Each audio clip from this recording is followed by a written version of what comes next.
গিন্নি, আরে ও গিন্নি, কোথায় গেলে? দেখে যাও তো, আমি সেই কখন থেকে বসে আছি, একটু চা জল এখনো পাইনি। কি হয়েছে? কি সকাল সকাল এত চেঁচামেচি করছো কেন? বেলা কত হলো দেখো তো, এখনো এক ফোঁটা চা অবধি পাইনি। আর তোমাদের রান্না বান্না কি আজ আর শেষ হবে না? বলি, একা হাতে আমি আর কত করব বলো তো? সকালে উঠে ঘর বাড়ি পরিষ্কার করে এখন গেলাম রান্নাঘরে, ওদিকে ছেলের বউ এখনো ঘুমিয়ে আছে। সব তোমার আশকারা পেয়ে হয়েছে গিন্নি। বলেছিলাম এত বড় লোক ঘরের মেয়ে এনো না, কিন্তু শুনলে না আমার কথা, এখন মজা বোঝো। তা আমি কি আর জানতাম আমার কপালে এমন বদের হাড্ডি এসে জুটবে? আগে জানলে ছেলের তো বিয়েই দিতাম না। সবই কপাল। এখন এসব কথা রেখে আমাকে কিছু খেতে দাও, খিদে পেটে ইঁদুর দৌড়াচ্ছে। পারবো না আমি কিছু দিতে, পারলে দোকান থেকে গিয়ে খেয়ে এসো। ও গিন্নি, যাচ্ছ কোথায়? আমাকে কিছু খেতে দিয়ে যাও।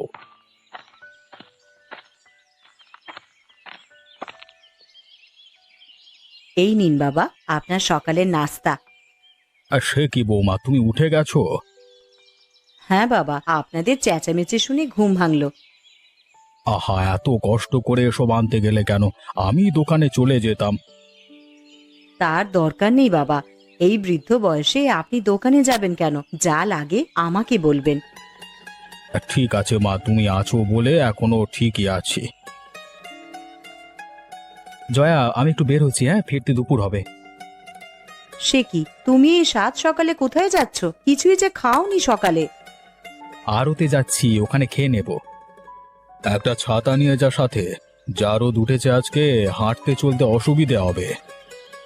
ওসব লাগবে না, কোথায় না কোথায় হারিয়ে ফেলবো কে জানে।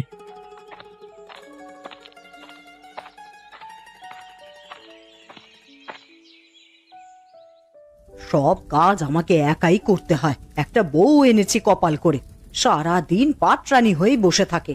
একটু যদি রান্নাঘরে এসে আমায় দেখেও যেত, তাহলেও মনটাকে বোঝাতে পারতাম। মা, কি করছেন? সে কি বৌমা, তুমি তা হঠাৎ করে রান্নাঘরে এলে কেন? আগুনের আঁচে গায়ের রং যে ময়লা হয়ে যাবে তোমার। আপনাকে দেখতে এলাম মা, না হলে তো আবার বলবেন বড় লোকের ঘরের মেয়ে বলে কোনো কাজ করি না। না না বৌমা, তুমি শহুরে মেয়ে, কখনো এসব কাজ করেছো যে আমি বলবো কাজ করতে? যাও, ঘরে গিয়ে পাখা নিচে বসো। কিন্তু সেটা তো আর পাড়াপড়শি বোঝে না মা, কেবল বলে আমি নাকি কাজ করি না, পায়ের ওপরে পা তুলে বসে থাকি। হিংসে বৌমা, হিংসে। পাড়ার সবাই তোমায় দেখে হিংসে করে। এমন বউ আর কজন জোটাতে পেরেছে বলো? তা ঠিকই বলেছেন মা, কারো তো আর আমার মতন রূপ লাবণ্য নেই, সেই জন্য কেউ আমায় দেখতেও পারে না।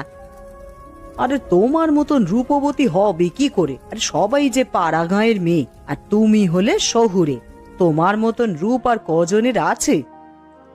সেই জন্যই বলছিলাম একটু হলুদ বেটে দিতে, আজ শনিবার তো, মুখে একটু হলুদ দিতাম। ও, এই কথা? তা দাও তোমার কাঁচা হলুদ, আমি বেটে দিচ্ছি। এই নিন মা, আর মিহি করে বাটবেন কেমন, যেন মুখের সাথে লেগে থাকে। সে আমার জানা আছে, তুমি কেমন হলুদ পছন্দ করো।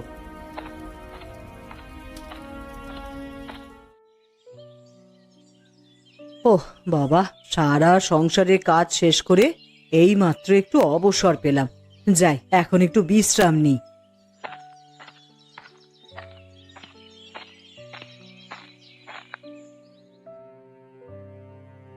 কি হলো গিন্নি, বসে পড়লে যে? কাজকর্ম শেষ হয়ে গেছে নাকি? আর বলো না, সকাল থেকে নিঃশ্বাস ফেলার সুযোগ পাইনি। ভেবেছিলাম ছেলের বউ এলে কাজে সাহায্য করবে, কিন্তু তার হলো কই। ওকে দিয়ে করাও গিন্নি, এখন থেকে সব কাজ শেখাতে হবে। আরে আমার কথা শুনলে তো? জোর করে কিছু বলতে গেলেই আবার বিকাশকে বলে দেয়। আমি বউকে কিছু বলবো না বাবা, পাছে বিকাশ রাগ করে বসে। তা ঠিক বলেছ, আর ছেলের খুব আদরের বউ এটা। পান থেকে চুন খসলেই তার রাগ হয়ে যায়। কবে যে বুড়ো বাপ মাকে ছেড়ে আলাদা হয়ে যাওয়ার কথা বলে কে জানে। সব দোষ তোমার। কে বলেছিল ছেলেকে ব্যবসা বাণিজ্য দিয়ে একেবারে কর্তা বানাতে? ওসব তোমার হাতে রাখলে সব কটাকে নাকে দড়ি দিয়ে ঘোরাতে পারতাম। তার বলো না গিন্নি, কেন যে সব ব্যবসা বাণিজ্য ওর হাতে তুলে দিয়েছিলাম, এখন ছেলের মন বুঝে চলতে হয়। ও নিয়ে আর দুঃখ পেও না গো, আমাদের আরেকটা ছেলে তো আছে, ওর আমি দেখে শুনে বিয়ে দেব। প্রকাশের কথা বলছো? সে সুযোগ পাবো কিনা কে জানে। ছেলে দিন দিন যা পেয়ারা হচ্ছে। মা, বাবা, ঘরে আছো তোমরা? দেখো তোমাদের জন্য কি এনেছি। সে কি প্রকাশ, এ কে? আরে কোন মেয়েকে ধরে নিয়ে এলি রে? ও তোমার পুত্রবধূ মা, আমরা বিয়ে করেছি। বিয়ে করেছিস? বলিস কি হতচ্ছাড়া! এটা কি ছেলের হাতের মোয়া নাকি যে চাইলি হয়ে গেল? কি করব বলো, চাইতেই তো পেয়ে গেলাম, আর দ্বিমত করিনি। কি বেশরম মেয়ে বাবা, আমার ছেলের মাথাটা তাহলে এই খেয়েছে। এই মেয়ে, তোমার বাড়ি কোথায়? বাবার নাম কি? আমার বাড়ি নদীর ওপারে, আমার বাবার নাম কুবের মাঝি। মাঝি পাড়ার মেয়ে তুমি? তাই তো বলি, আমার ছেলে রোজ ওদিকে কেন যায়। এতদিনে এসে বুঝতে পেরেছি তুমি এতদিন আমার ছেলের মাথা খেয়েছো। হায় হায় হায় হায়, এ কি সর্বনাশ হলো বিধাতা! আমার অবুঝ ছেলেটাকে এই রাক্ষসে চিবিয়ে খেলো। এখন কি হবে গো আমার, কি হবে প্রভু?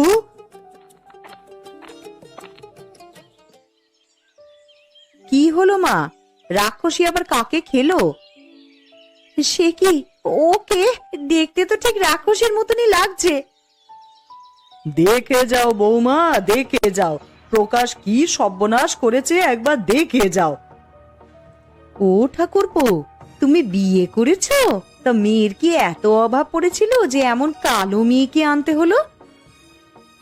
আরে সাদা দেখে তো দাদা তোমাকে এনেছে, কোনো কাজের না। আমি না হয় কালোই বিয়ে করলাম। দেখেছেন মা, দেখেছেন কিভাবে মুখে মুখে কথা বলছে? আমি কিচ্ছু জানি না বৌমা, এই মেয়ে আমার ঘরে থাকতে পারবে না, ওকে তোমরা বিদায় করো। করবই তো, চুলের মুছে ধরে বাড়ি থেকে বের করব। ইস, বললেই হলো, আর আমি হাত গুটিয়ে বসে থাকবো না? ভুলে যাবেন না জেলে পাড়ার মেয়ে আমি, ঝগড়াঝাটিতে আপনাদের থেকে কম যাব না। বেশ, আমরা চলে যাব। যাওয়ার আগে আমার ভাগের জমি জমা আমাকে দিয়ে দিও, আমি জেলে পাড়ায় গিয়ে বসবাস করব। কি? আমি বেঁচে থাকতে তুই জমির ভাগ চাচ্ছিস? তবে রে হতচ্ছাড়া, এক্ষুনি আমার বাড়ি থেকে বের হয়ে যা, এক্ষুনি যা। হ্যাঁ হ্যাঁ, ওকে বাড়ি থেকে বের করো, এই মেয়েকে নিয়ে এখানে থাকতে পারবে না। ওমা, এত রাগ দেখাবেন না, পরে ছেলে আর জমি দুটোই হাতছাড়া হয়ে যেতে পারে। আইনগতভাবে অর্ধেক জমি কিন্তু প্রকাশের নামে। তাহলে কি করব বৌমা? ওদের মেনে নিন, তাহলে ছেলেও হাতের কাছে থাকবে আর বিনামূল্যে একটা কাজের লোকও পাবেন। মেয়েটাকে দেখেই বোঝা যাচ্ছে খুব কাজ করানো যাবে। ঠিক আছে, তুমি যখন বলছো আমি মেনে নিচ্ছি না হয়। তবে শোনো মেয়ে, এই বাড়িতে থাকতে হলে সবার মন জুগিয়ে চলতে হবে, কিন্তু এই কারো কথার অবাধ্য হওয়া যাবে না। নিশ্চয়ই মা, আমি আপনাদের সব কাজ করে দেব, সেই নিয়ে কোনো চিন্তা করবেন না। বেশ, মেনে যখন নিয়েছো তখন বরণ করে ঘরে তোলো, আমার আর কিছু বলবার নেই। দেখলে বৌমা, ছেলেটা আমাকে কিভাবে ফাঁকি দিল। ভেবেছিলাম প্রকাশকে বিয়ে করিয়ে মনের মতন একটা বউ আনবো, সে তো আর হলো না গো। এত মন খারাপ করবেন না মা, সময় তো আর ফুরিয়ে যায়নি, আমরা আবার প্রকাশের বিয়ে দেব। কিভাবে দেব বৌমা, ছেলের কাঁধে যে রাক্ষসী চেপে আছে। সে বুদ্ধি আছে আমার কাছে, ছোট বউকে এমন কাজ করাবো না, কাজের ভয়েও সংসার থেকে পালাবে। আজ থেকে ওকে দিয়ে সংসারের সব কাজ করাবেন মা। ঠিক বলেছ বৌমা, আজ থেকে আমি আর রান্নাঘরে যাবই না, ওই মেয়েই সব কাজ করবে। দাঁড়াও, এক্ষুনি ওকে কাজ দিচ্ছি। ছোট বৌমা, ও ছোট বৌমা, এদিকে এসো তো। আমায় ডেকেছেন মা? হ্যাঁ ডেকেছি, আজ আমার শরীরটা বড্ড খারাপ। যাও তো বৌমা, আজকের ভাত তরকারিগুলো তুমি রান্না করে ফেলো। সে আপনাকে আর বলতে হবে না মা, আপনার দেরি হচ্ছে দেখে আমি ভাত চড়িয়ে দিয়েছি। বেশ, তবে কাজের কাজ করেছো, এখন যাও, আমার কটা কাপড় আছে সেগুলো ধুয়ে শুকোতে দাও। আজকে কাপড় ভেজালে শুকাবে না দিদি, দেখছেন না আকাশ মেঘলা হয়ে আছে। তোমায় এত দেখতে হবে না, ও যা বলেছে তাই করে দাও। আর সময় মতন আমার ভাত চাই, কিন্তু খেয়ে আবার ওই বাতের ঔষধ খেতে হবে। ঠিক আছে মা, সময় মতনই ভাত পাবেন। আর দিদি, আপনার কাপড়ও আমি ধুয়ে দিচ্ছি।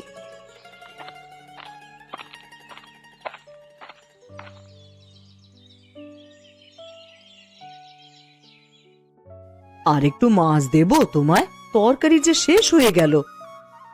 না গিন্নি, আর লাগবে না। তা আজকে তরকারিটা কে রান্না করেছে? কেন বাবা, ভালো হয়নি বুঝি? কে আর রান্না করবে? তোমার এই ছোট বউ রান্না করেছে, সেই জন্যই তো এত খারাপ হয়েছে। না মা, আজকের তরকারিটা খুব সুস্বাদু হয়েছে। এমন রান্না অনেক দিন খাইনি। সে কি, তুমি আমার রান্না খেয়েও তো এত প্রশংসা করনি, আর ছোট বউয়ের হাতের একটু ঝোল খেয়ে একেবারে গলে গেলে। তুমি রান্না করলে কখন জয়া? সারাদিন তো রূপচর্চা নিয়ে থাকো। শোনো ছোট বউ, ওইদিকে এসো তো। হুট করে তোমাদের বিয়ে হয়ে যাওয়ায় তোমায় কিছু দিতে পারিনি। এই হারটা রাখো, তোমার জন্য গড়িয়ে এনেছি। কি, তুমি ওকে সোনার হার দিচ্ছ? এটার কি দরকার ছিল দাদা? আমাদের আশীর্বাদ করলেই তো হতো। আরে নাও নাও, দাদা খুশি হয়ে দিয়েছেন। গুরুজনদের কথার অবাধ্য হতে নেই। সেই কথা শুনলে তোর আর এই হাল হতো না রে হতচ্ছাড়া। বৌমা, এখন যাও, রান্নাঘর থেকে ডালের বাটিটা নিয়ে এসো তো। যাচ্ছি মা। হ্যাঁ রে বিকাশ, ওই মেয়েকে এত দামি জিনিস দেওয়ার কি দরকার ছিল? শুধু শুধু টাকা নষ্ট। প্রকাশের বিয়েতে তো কোনো খরচ হয়নি মা, সেজন্য দিয়েছি। ও পরিবারের অমতে বিয়ে করেছে, সেই জন্য কোনো খরচই হয়নি। বাবা মায়ের পছন্দের পাত্রীকে যদি বিয়ে করতো তাহলে নিশ্চয়ই অনেক কিছু দিত। বাবা মায়ের পছন্দের পাত্রীকে তো আমি বিয়ে করেছি, তার চেয়ে অপছন্দের পাত্রী দেখা যায় ভালো আছে। কি কি বললে তুমি আমার? আমি ওর থেকে খারাপ? এই কথা তুমি বলতে পারলে? আমার খাওয়া হয়ে গেছে মা, আর খাবো না। এখানে থাকলে এখনো কান খেয়ে ফেলবে আমার। সে কি বিকাশ, আরে উঠলি কেন? খাবারের সাথে রাগ করতে নেই রে, ভাতগুলো শেষ করে যা।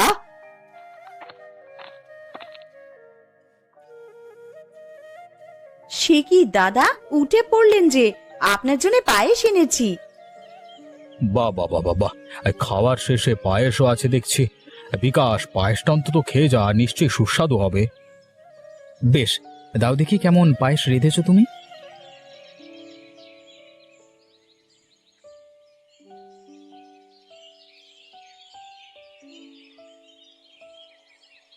না বৌমা, তোমার বুদ্ধি কাজে আসলো না, বরং ওই মেয়েকে রান্নাঘরে পাঠিয়ে আরো সর্বনাশ হলো। আরে মা, আমি কি আর জানতাম যে ও এত ভালো রান্না করতে পারে? আরে জানলেও লাভ হতো না, এই মেয়ে অনেক বুদ্ধিমতী, ওকে তোমরা ধরাশায়ী করতে পারবে না। তুমি চুপ করো বুড়ো। আমার সংসারে উড়ে এসে জুড়ে বসেছে, তার উপরে আমার ছেলেদের নাকে দড়ি দিয়ে ঘোরাবে, সে আমি হতেই দেব না। যে করেই হোক ওই মেয়েকে বাড়ি ছাড়া করতেই হবে। ঠিক বলেছেন মা, ও থাকলে না আমরা শান্তি পাবো না। সেই জন্য আরো কঠিন পদক্ষেপ নিতে হলে তাই নিব। শুধু শুধু বুদ্ধি আর শ্রম খরচা করছো বৌমা, পরে নিজের খোঁড়া গর্তে নিজেরাই পড়বে। ইস, এই বুড়ো তো বেশি কথা বলছে। তুমি চুপ করবে নাকি আমরা এখান থেকে বের হয়ে যাব? ঠিক আছে, আমি চুপ করলাম, তোমরা তোমাদের পরামর্শ চালিয়ে যাও। শুনুন মা, আমি আরেকটা বুদ্ধি পেয়েছি। আজ থেকে ওকে এমন সব খাবার রান্না করতে বলবো যা ও কোনোভাবেই রান্না করতে পারবে না। ঠিক বলেছো বৌমা, দুজনে দু রকমের খাবারের কথা বলবো যাতে ও হিমশিম খায়। তার আগে রান্নাঘরে চলুন, এই সব তেল মশলাগুলো লুকিয়ে ফেলি। ঠিক বলেছ, ওইগুলোর জন্যই তো এত সুস্বাদু করে খাবার রান্না করেছে। ওসব না থাকলে দেখবে কেমন বিস্বাদ হয় খেতে। যাও যাও, তাড়াতাড়ি যাও, নাহলে ছোট বউ তোমাদের আগে সবকিছু লুকিয়ে ফেলবে। হ্যাঁ মা, তাড়াতাড়ি চলুন তবে।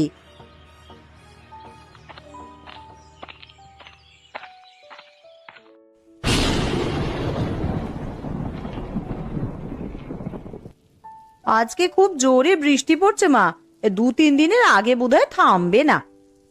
তাই তো দেখছি গো, এই বৃষ্টিতে মুড়ি মাখা খেতে পারলে খুব ভালো লাগতো বৌমা। মুড়ি খাবেন? আমি এক্ষুনি নিয়ে আসছি মা। তাহলে যাও, আর একটু বেশি করে ঝাল আর পেঁয়াজ দিও।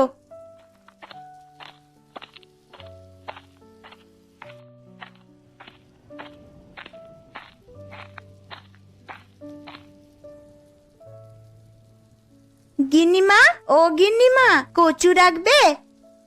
কচু? না না, ওসব আমি খাই না। ও আমার দু চক্ষের বিষ।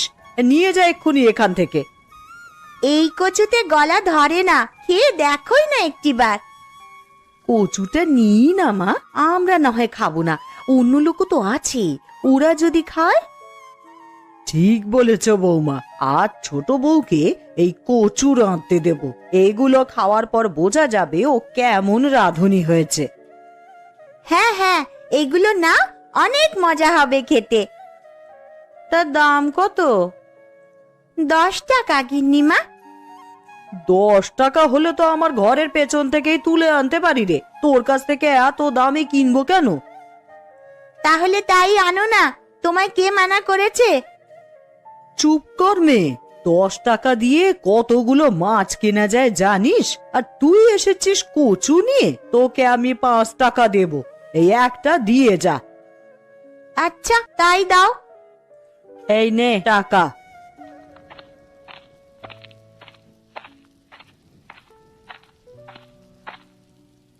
না মা, এগুলো কিনে জিতেছেন। যত বাজে কচু হবে রান্নাও ততই খারাপ হবে।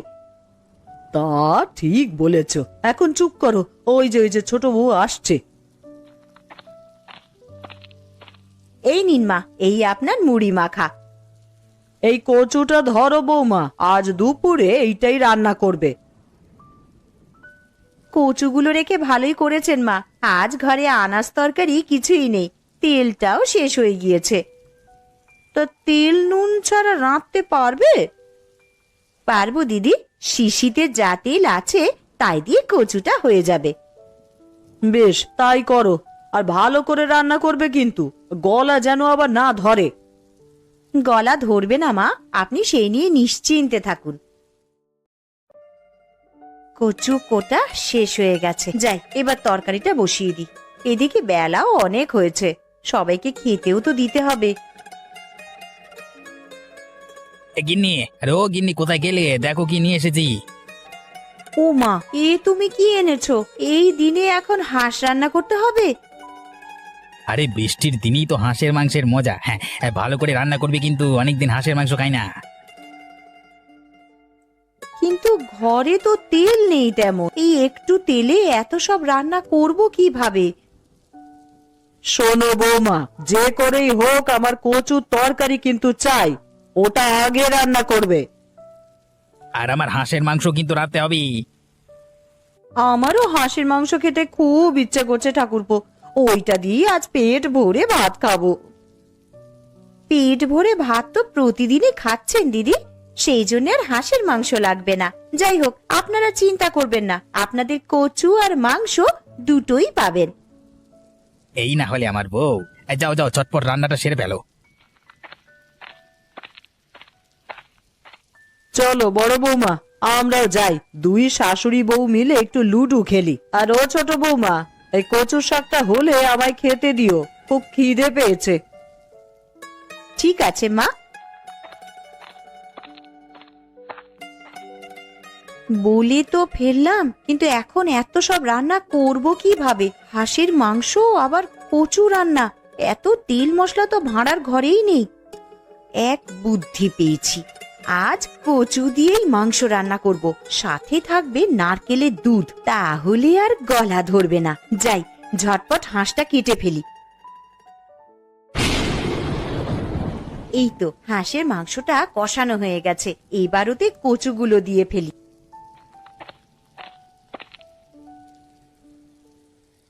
ও বৌমা, তোমার রান্না কত দূর? বিকাশ তো খেতে এসেছে। এই তো মা, শেষ হয়ে গেছে, এই কচুগুলো সেদ্ধ হলেই মাংসটা উঠিয়ে নেব। মাংস উঠাবে মানে? তুমি কি ওইগুলো একসাথেই রান্না করেছো? হ্যাঁ মা, ঘরে তো তেল মশলা নেই, তাই কচু দিয়েই মাংস রান্না করেছি।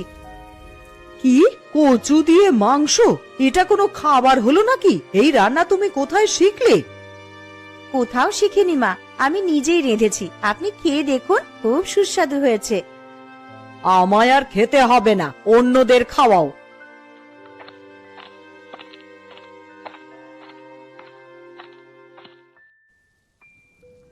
আহ, অনেকদিন পর হাঁসের মাংস খাচ্ছি। এদিকে বৃষ্টিও পড়ছে, আবহাওয়ার সাথে মিলে গেছে একেবারে। হ্যাঁ, আজ অনেক মজা করে মাংস খাবে। একবার মুখে তুলে দেখোই না কি রান্না করেছে। কেন মা, কি হয়েছে? তরকারি মজার হয়নি? কি হবে আবার, তোমার বউ মাংস দিয়ে কচু রান্না করেছে।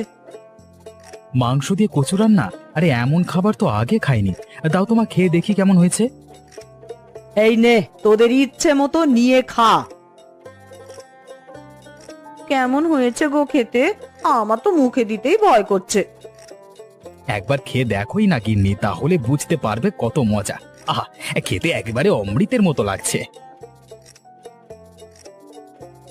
আরে সত্যি তো, এমন সুস্বাদু খাবার আগে কখনো তো খাইনি। কি বলো বৌমা, সত্যি মজার হয়েছে তরকারিটা?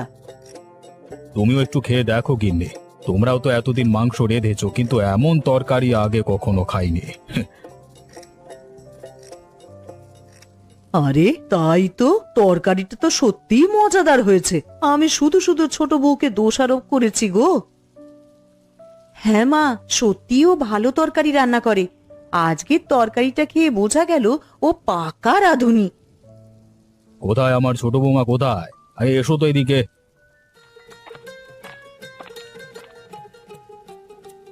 বলুন বাবা। আজকে তুমি অনেক সুস্বাদু খাবার রান্না করেছো মা। আজকে থেকে তোমার উপর থেকে আমাদের সব অভিযোগ উঠে গেছে। আর আজকে থেকে আমি ভাড়ার ঘরের দায়িত্ব তোমাকে দিলাম। তুমি নিজ হাতে সবকিছু রান্না করবে। হ্যাঁ বৌমা, আজ থেকে তুমিই রান্না করবে, আর অন্য সব কাজ আমি করব। রান্নাঘরের সব কিছু লুকিয়ে ফেললে আমি রান্না করব কিভাবে মা? এই কথা বলে আর লজ্জা দিও না বৌমা, আমি সব কিছু ফিরিয়ে দিচ্ছি, আর ভাড়ার ঘরের চাবিও তোমার হাতেই দিচ্ছি। তোমরা সবাই কাজ করবে, তাহলে মেজো বউ বসে থাকবে কেন? শোনো জয়া, তুমিও ইন্দুবালাকে সাহায্য করবে। ওর কাছ থেকে কিছু রান্না শিখে রেখো, ভবিষ্যতে কাজে দেবে। আমাকেও কাজ করতে হবে? বেশ, আমিও রান্নাই করব তবে। যাক, অবশেষে তোমরা আমার বউকে পছন্দ করলে। হ্যাঁ, বৌমাকে পছন্দ না করে উপায় নেই। ও মাংস কচু দিয়েই আমাদের মন জয় করে নিয়েছে।